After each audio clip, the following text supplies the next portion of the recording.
Hi everyone, in this video we are going to talk about end behavior of graphs.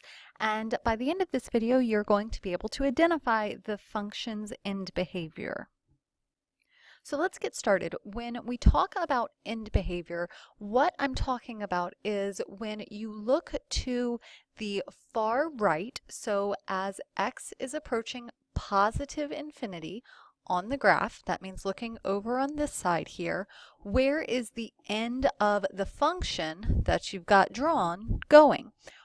It also means looking the other direction. So as I look as x approaches negative infinity, that's this direction, where is the end of the graph going? So you're going to see the terminology as it is listed here. As x approaches negative infinity, that means it's going to the left, or as x approaches positive infinity, which means you're looking on the right-hand side of the graph where x is a larger number. Then the function f of x or g of x or whatever it's called is approaching what, or where is it going? Where are the arrows that show the ends of each graph, each function, where are those arrows going? So if we look at this first graph here, you can see that you have this function that is starting way down low somewhere and it's going up to the right, increasing mostly. This part isn't, of course. All right, so if we're looking at this terminology again for end behavior, as x approaches negative infinity for the x's are out on the left-hand side. So as we look out this way on our graph, what is our function doing? Which direction is the arrow for the function f of x going? So as I look out this way, that's moving this way down the graph. It's going down, infinitely down. That's what that arrow means. So no matter how far to the left I go, if I look way down and zoom way out, way down here somewhere, this function is still going to be going down to negative infinity. Now let's do the other side. As x approaches positive infinity, that's this side over here, then f of x, our function, is approaching what? Because it's going up on the right-hand side of the graph, that means that f of x is approaching positive infinity because it keeps going up forever and ever and ever. In the second one, you'll notice that we have two arrows, one on each end of our function, that are going down. So let's look at how this changes our answers here. As x approaches negative infinity, that's this left-hand side, then f of x, our function, where's it going?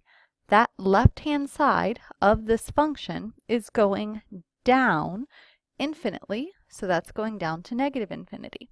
If we look at the other side, as x approaches positive infinity, that's the right-hand side over here, then f of x is going infinitely down because on the right-hand side, it goes down forever.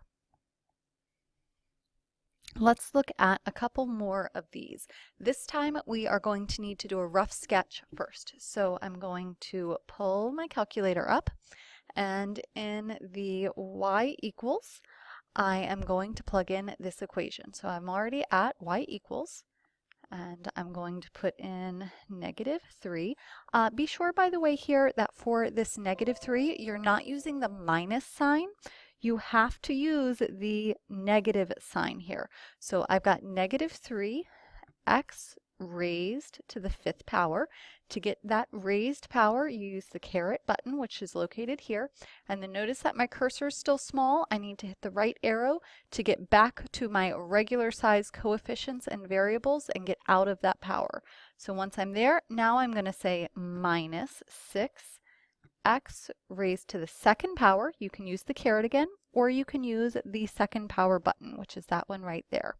It automatically will pull you out of the power, so you don't need to hit the right arrow button. So then I'm going to put plus 3x minus 2. All right, so I've got my graph in. I'm going to hit the graph button so I can see what it looks like. All right, so it looks like I'm starting over here. It's going to cross the x-axis like that. then it's going to come back up. That's a turning point, and then another turning point before it goes down again. So that's what my graph looks like. And now we can write down our end behavior.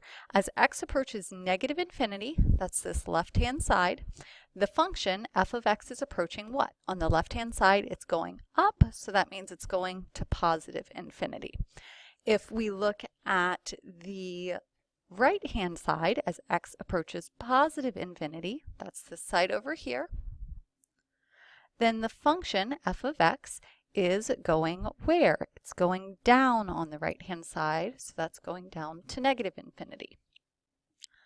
All right, so for this last one, I'm going to graph it in the calculator here and talk you through that, but then as you try, I'd like for you to try filling in this end behavior here. So let's go back to our y equals and get the graph in, and then you can plot in that information, answer those two questions. So here I've got 6x raised to the 8th power. I'm going to hit the right arrow to get out of that power. Then I'm going to do minus 7x raised to the 5th power. Hit the right arrow again, and then I'm going to do plus 4x. Once I've got that all in, I'm going to hit graph. And I should have a nice graph